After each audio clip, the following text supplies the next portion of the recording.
it can be 3 o'clock in the morning, I'm like, bah! I have the idea, I've dreamed about music. And this whole process about feeling that you have a divine connection. I'm a slave to it, I would say. I always knew in the back of my head that I was going to have something to do with music because I was quite just obsessed with rhythm. DJing was just always a hobby at first. Me and my friends would go back to my house after school and try to keep 4 records on beat. That was like the thing. Who could keep 4 records on beat at the same time? My early speciality was really playing soul and jazz funk and reggae. It was all about these records that no one else could get. Basically, Mum and Dad had their own record player, and I used to use their record player and wreck their needles. They said the only way you can get your own sound system if you do a paper round and a milk round to earn money, and I could pay it off after 3 years, I think it was, at £2.50 a week, and that's how it started.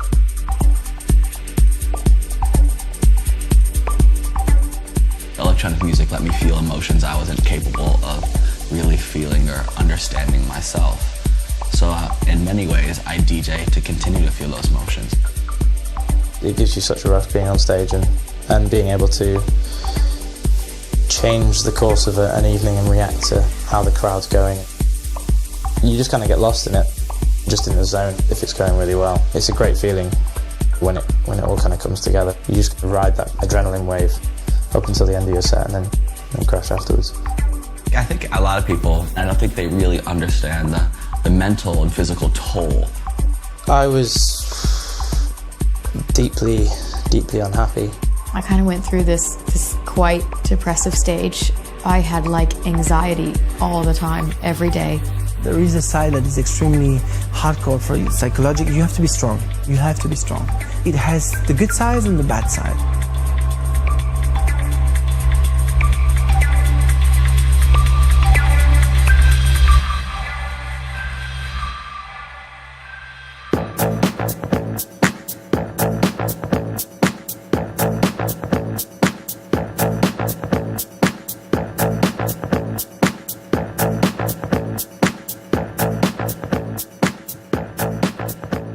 There's been an element of DJs becoming DJs because of the perceived glamour, probably for 20 years or more. Certainly since the explosion of the first superstar DJs in the early to mid-90s, you know, Sasha, Fatboy Slim, all of. So obviously there's a certain attraction from those guys being on pop programs and crossing over into the charts.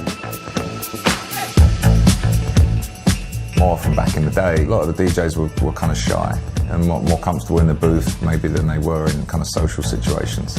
Music nerds, ultimately.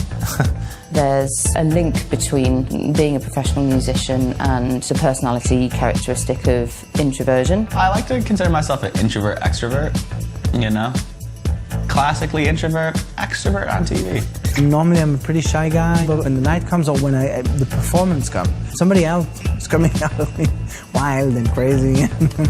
Many of the DJs that I've come across are very quiet people. They were the nerdy guy that collected all the records.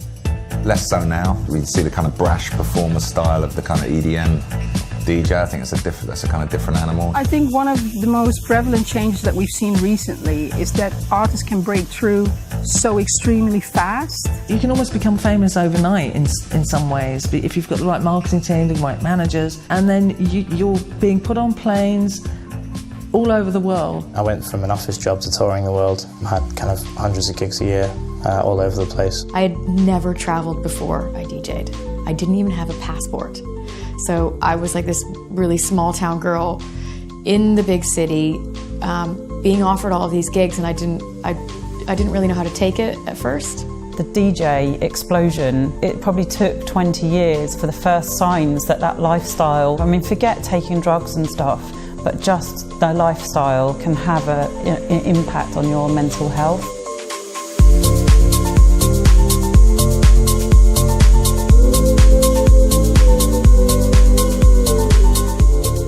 To share the music that you like and influence people as your job is really highly appealing, given the prevalence of music in everyday life. I mean, some would say it's a dream job. I'm addicted to the feeling of connecting with a crowd and controlling the vibe. I want people to understand that the reason why I'm playing this record is because I feel it, I understand it, and I want you to enjoy it too. There's a love of collecting music, a love of finding rare music. I think sharing music is a huge part of it. There's hundreds of others, sometimes thousands of others, and often, you know, in a dance setting, you're actually entraining your movements to those other people as well. And that results in kind of peak musical experience. There's some crazy feeling and I guess rush or high that you get from performing and making people happy and seeing this energy. It's an energy connection thing. And that's hard to kind of let go or forget about. When you are at a gig and you connect and it is like harmonious energy, you know, sharing, I mean, I'm getting goosebumps right now. That for me is why I still do it.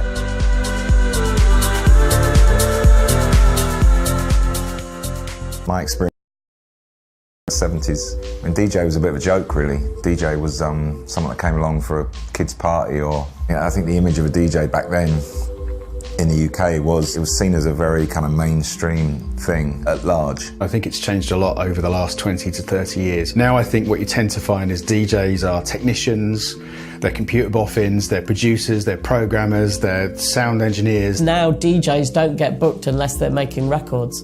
And so the two jobs of record producing and DJing have almost fused together, even though some DJs are terrible producers and some producers are terrible DJs. But they're getting booked because they have big records. As a young DJ, when you started 30 years ago, you basically were doing the warm-up for 4, 5, 6 years before you ever got a main room slot. Now I think you can see someone at the age of 18 thrust into the limelight after one track that's had millions, if not billions of streams. A 16-year-old can become a worldwide superstar, like Martin Garrix, you know, who can make a record in his bedroom that actually becomes like one of the biggest records in the world, crosses over to become a commercial hit, and he was never even old enough to go in the clubs where it's getting played. That's new.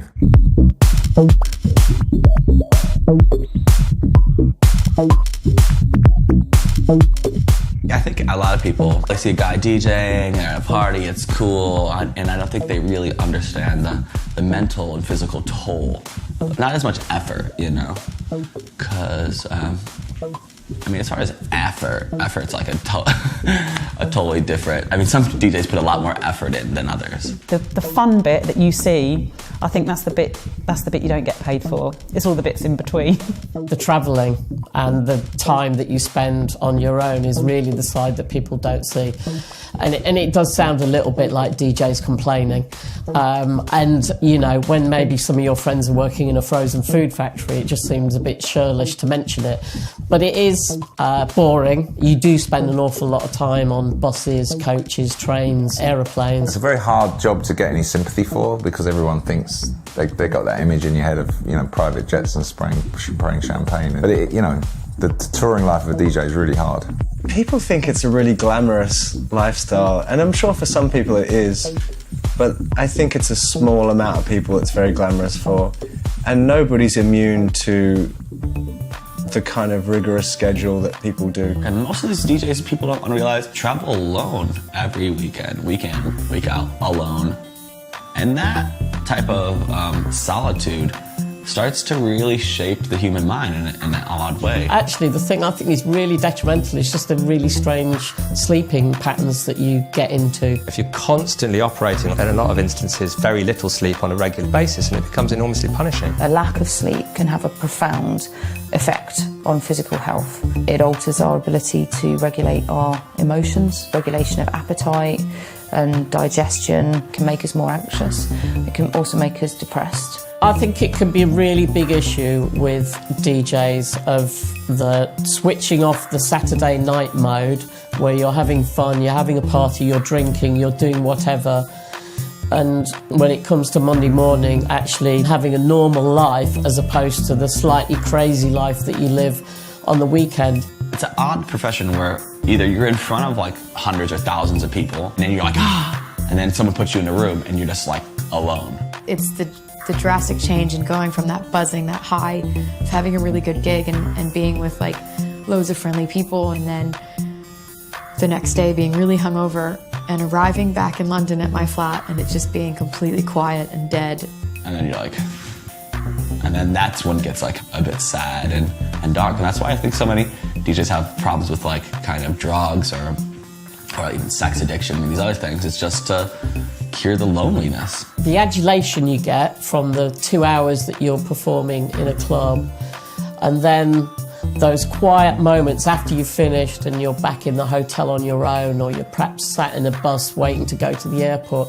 There's just a really big leap from everyone loving you in this space that you've been in on a Friday and a Saturday night to being just another part of the rabble and the cattle in an airport lounge. For me, the hardest thing now, at being 50 as a DJ, is the loneliness. Hotels, eating on my own, waking up on my own, all this is I found it very heavy. But the joy of sharing the music and having the luck to be able to travel. The plus is so much more than the minus. We can't really complain.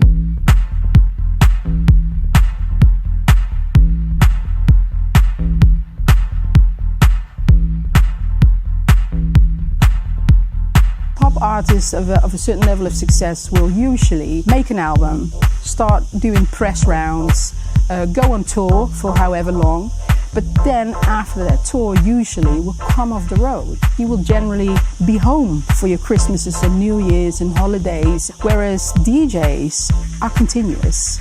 There is always something happening. I mean, DJs seem to pride themselves on doing as many gigs in a year as possible. It's always summer somewhere. There's always a huge festival that can't be missed.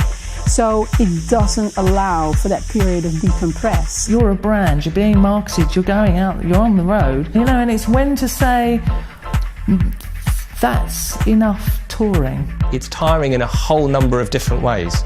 It's tiring from the travel, it's tiring from the lack of sleep, it's tiring from the social interaction of constantly having to be on show. When I was maybe 10 years ago or 12 years ago, I used to make a lot of gigs and a lot of party, and in between all that there was a lot of cancellation. I was cancelling a lot of shows and things because I was just hanging out like too much and blah blah blah. The way that you become more mature is learning about yourself.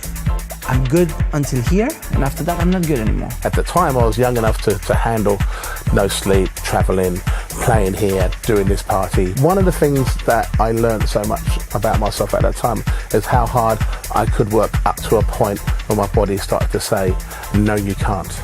It's very hard to say no when you're constantly being asked, oh, you know, we're doing our amazing Wednesday night Club Divisionaire, you know, will you come and play that in between, but you've done, you know, Circle Leg on Monday, and, you know, and then you've got to go play 3 gigs already booked in at the weekend, and you go, oh yeah, I really want to do that. On that gig, I probably shouldn't do it, but it looks amazing. I don't want to miss out. I want to do it all. Because there's so much demand for them as well, from the people, the punters. They want to see the DJs, they want to hear the DJs in all these different territories. So they all the requests keep coming in. It's hard to say no to them. There's a huge amount of pressure to stay relevant, to stay fresh, to be considered as somebody worth buying into. I mean, even with Avicii recently quitting touring, you know, he had a crazy schedule, and that's not uncommon. A lot of people have wild schedules. I think Avicii's situation, once levels dropped, it was almost like someone pushed the lever forward, like in a space rocket, and went, you know, we're going to go warp factor.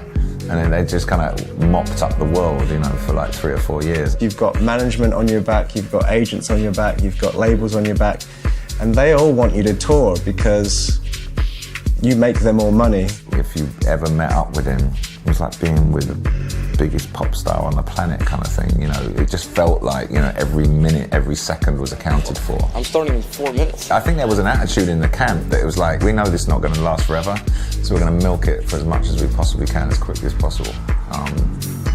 But you kind of hit a wall with that. I think we as management have to never forget that people aren't machines. We've been quite brutal in the past with like cancelling entire weekends, because it's just like, look, we can't push on any further. It would be better to pull out of something, even at quite short notice, than to have them come and perform on 50%. Some people just don't have an off button. They just think that they're indestructible. The more they make, the more they generate. It's just a steamroller effect. More parties, make more money for the management, for the agent, for themselves. It takes quite a lot of strength to say, you know what, actually, I need to pace myself.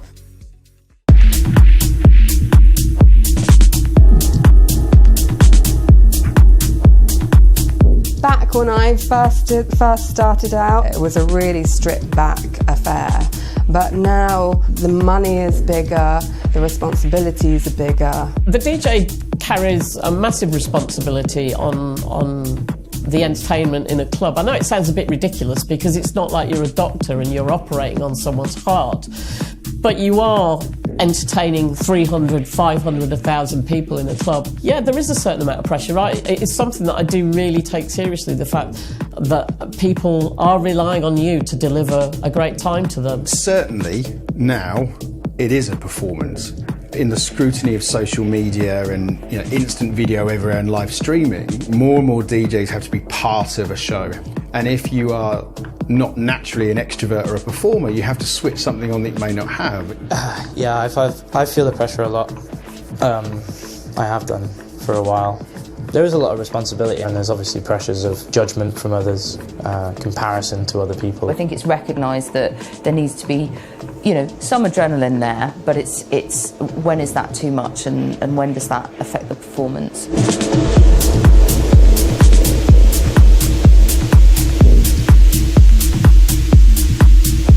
DJs get nervous, and before big shows I've seen plenty of acts really shitting themselves. It's a big business, it's a multi-billion-dollar business. We had no idea it was going to turn into this. Seeing DJs headline stadiums all over the world with massive production that is not too dissimilar from seeing Coldplay or U2 or Drake or something like that.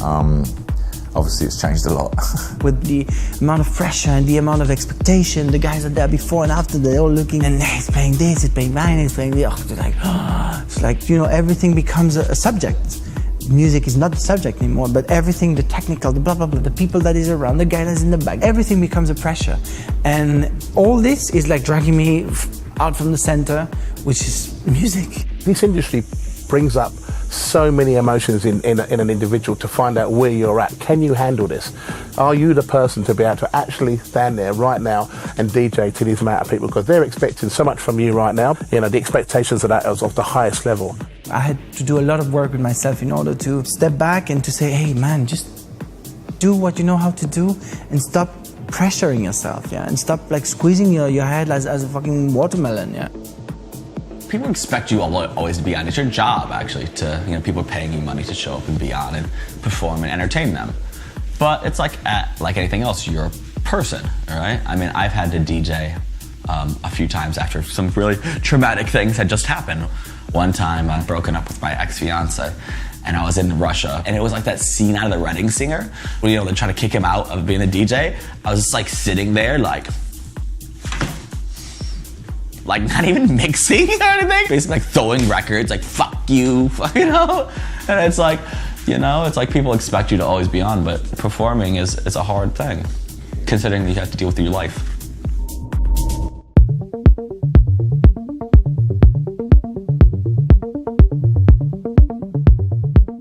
Well, I think the most obvious pitfalls for DJs are easy access to stimulants of various stripes. You spend most of your working life creating a party, and so therefore, certainly at the early stage of your career, you tend to be part of the party. Drugs is an experience, is an extrasensorial experience that gives you access to different part of sensibility. Then, I would say, depending on the way you use it, drugs becomes something to hide or something to run away or just an escape or whatever. I think the amount of artists actually taking drugs while they play has got a lot less now. I think within the techno scene anyway, they're a lot more focused. At the beginning, you start DJing, you're a kid, and you're playing for people, and at some point it is kind of like, okay, I need to get a little bit loose, let's break it in and have a drink, I think alcohol is more of a problem than anything. Have a drink, have a drink. And then, then 10 years later, it's a bottle per gig. And a lot of DJs, you just get in a loop. When I arrive at 3 o'clock in the morning and I'm like still, you know, like, what's going on? Like waking up, and I have all these people that they're like electrical crazy and blah, blah, blah. And they are screaming in my ears.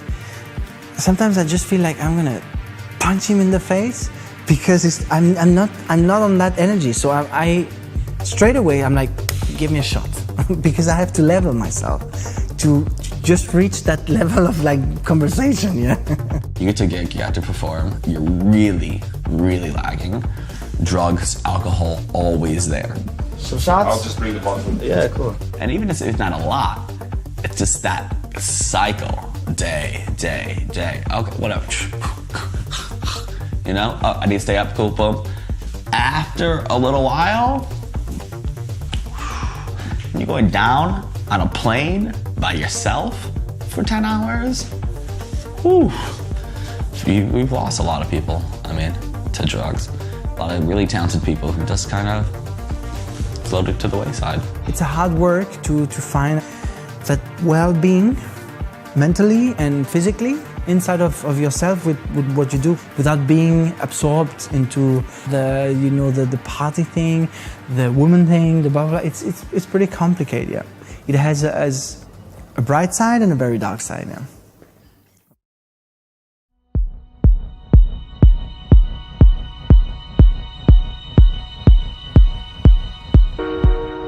Erik Morillo, he certainly was a DJ that worked, you know, for 10, 15 years, you know, relentlessly. He was the first one to really have a superstar DJ residency in Ibiza. Pasha, Ibiza, that really took my career to another level. That's when I started with the private plane and having my private plane parked in Ibiza. You hear those stories of, you know, Puff Daddy turning up and all that. And that was all Erik that brought all that to the scene. And he lost his way. I was the guy that was leading the charge for house music. I was riding a wave that was so high. I loved what I was doing. I was traveling the world. I decided that I wanted to move to Miami and I wanted to take a break from making music. And at that point, I started dabbling with drugs for the first time in my life. First, it was just partying here and there, and then it sort of became more. When the industry in America finally popped, and David Guetta was at the helm of that, and then right behind that came Swedish House Mafia, and I'm in Miami chilling by a pool, I kind of felt like the train had kind of left me behind. All these DJs just got bigger than me, and my ego couldn't take it. It was hard for my ego to say, you're not top dog anymore. When he saw, you know, Guetta, who was almost an understudy to Erik, and the Swedish House Mafia, to kind of leave him in the dust in terms of their impact on the world, and particularly in America, where he was from, he got very messed up with that. He couldn't handle that. It was killing me inside, but I didn't know what it was. So the more depressed I got, the more I kept using drugs. And that was the cycle that I got into. It became pretty dark, and I rode with him for a long time, and you know, I told him I didn't like certain things that he was doing, and he was hurting himself and hurting others around him. Little by little, things started falling even bigger, and the more things got out of control, what do? You use more, and you use more. Next thing you know, you're on a spiral, out of control, and you're living in your head because you don't talk to nobody. You're kind of alone in those situations because it's a very private affair, and he chose not to talk about it. He chose to hide away, and it wasn't up to me to reveal or to ask for help. When things got really bad and she came to Miami and she saw how much weight I had lost and I missed my gigs, and you know, it was like I let her down big time. It wasn't until therapy that I was able to start understanding and being humbled for the first time. I realized that I was never in control. This is something that I have to continue to be aware of, because you don't get cured from this. All you do is try to live the best life that you can, try to take care of yourself, and try to be real with yourself. it's hard because it's their private life. They might not want to share. They may not be ready to share what's going on in their head and their space, and that's their personal choice. With regards to an artist's welfare, ultimately it would be, you could be very blunt and say, you know, artists are grown men and women, they should stand on their own 2 feet and can take care of themselves. I'd say, well, that's true for everyone, but at the same time, very few other people have to, you know, live under the 360-degree pressures that a lot of the guys that we work with, you know, have to manage. When you reach a certain level, you're lucky enough that you are surrounded constantly with people that try to take care of you. And I think it would be unfair to blame on someone else than yourself if you're not taking care of yourself. It has to start from you.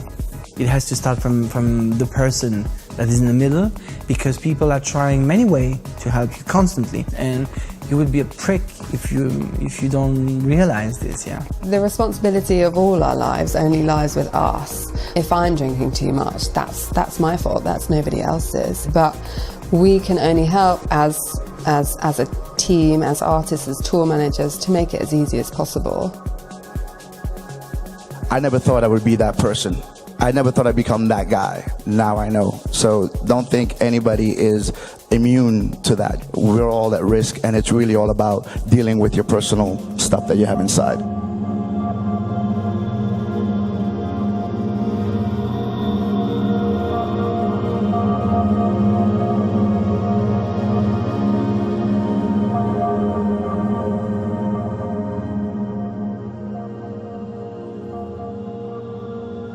It crept up on me massively.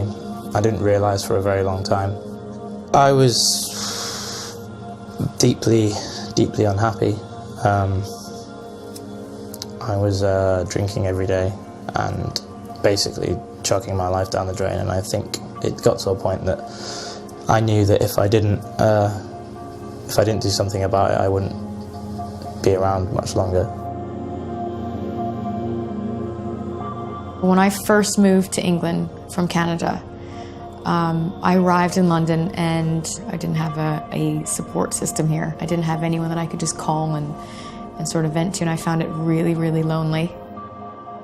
Going from gig to after party to airplane to next gig to after party, you kind of get this like need for action constantly, or need for being around people. I would always be looking forward to that sort of getting away from myself, like being outside of myself and being able to put on this show and put on this face of I'm here to play my gig, and like everyone's excited and everyone wants to dance and have a great time. And come Monday, I would be in sort of like a fight or flight mode really, really often. And that was probably like my darkest time. It's very hard, I think, for people to accept that someone seemingly successful may have psychological issues, and equally that individual may see it as a sign of weakness. I think I threw myself into this career. I was working in a bank complaint centre as a manager of a call centre team. After my big track came out, I was going away DJing twice at the weekend, often internationally, and then coming back in on Monday and having to give a team talk to 15 people. It was bizarre. I was living the weekend. The effects started to show after a while, and when I came home, I kind of couldn't leave the house, and then it got to the point where I wouldn't want to go away at the weekend. I kind of went through this quite depressive stage where I had like anxiety all the time, every day. I was physically getting nervous, kind of being sick and shaking before shows. I kept having this recurring dream where I couldn't decide what songs to play next, and then the music would run out and everyone would start laughing. And that freaked me out so deeply that even when I went to gigs, for a second, if I didn't know what to play, that would start happening in my head again. So and then I'd start shaking again. So it was a very surreal situation. I didn't understand it. I still don't. I'm trying to get there with the help of with people.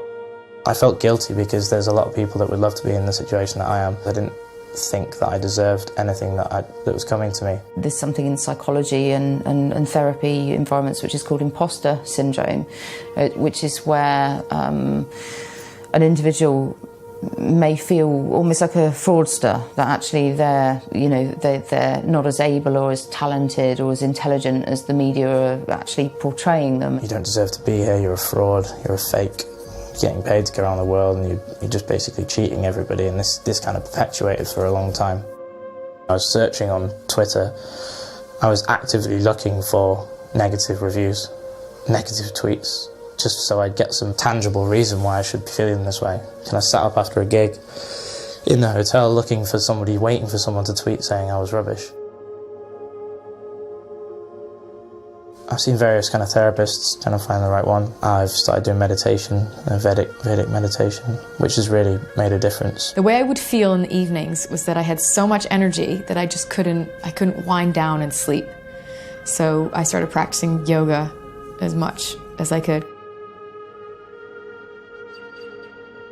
The meditation helped immensely and to just calm my thoughts and learn to control them. Been a bit more healthy, cut down on drinking, obviously. I'm not saying it's just gone. It's making the dips a bit less dippy. The idea of people knowing there's help there or there's ways to conquer this, I think is the thing that we need to get out there.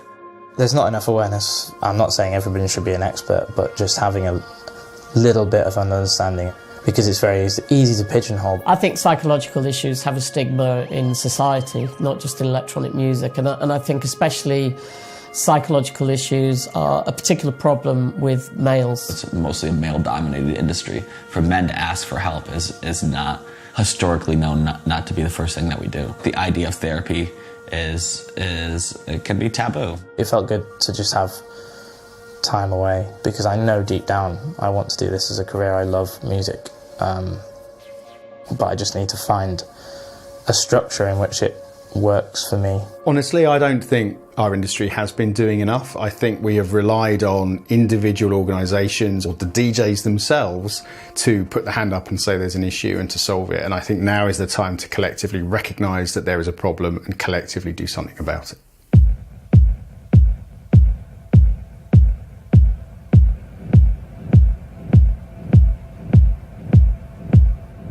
The biggest challenge a DJ faces now is to stay employed. It's amazingly hard. I'm not saying it's easy to become a DJ who earns money, but I think it's easier to get some recognition at the start of your career than it is to maintain that career over a long period of time. There's so many pitfalls in DJing, and to stay in the game is quite hard. And so many times people are like, oh, whatever happened to that guy? And the thing that always comes up is life happened to him. Some people get into that tumble dryer, go around a few times and get spun out and we never hear of them again.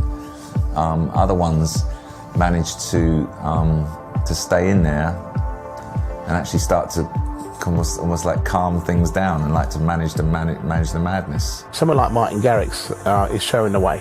He's very talented, he's very young, he has his family behind him. He had a great maturity about him when I saw him play, and I couldn't explain, when I saw him step out on stage for the first time, it looked like he'd been doing it for 10 years. He's just one individual that was a DJ when he was more or less born to where he is now. He wasn't like he made a record last week and all of a sudden he's playing at main stage Tomorrowland. It got all this amazing footage from his dad of him doing mobile DJing when he was like 8 or 9. So he actually had been doing it for almost 10 years. From my perspective, I guess the thing is you're just managing kind of growing older gracefully. The touring life of a DJ at different phases of your life is incredibly tough.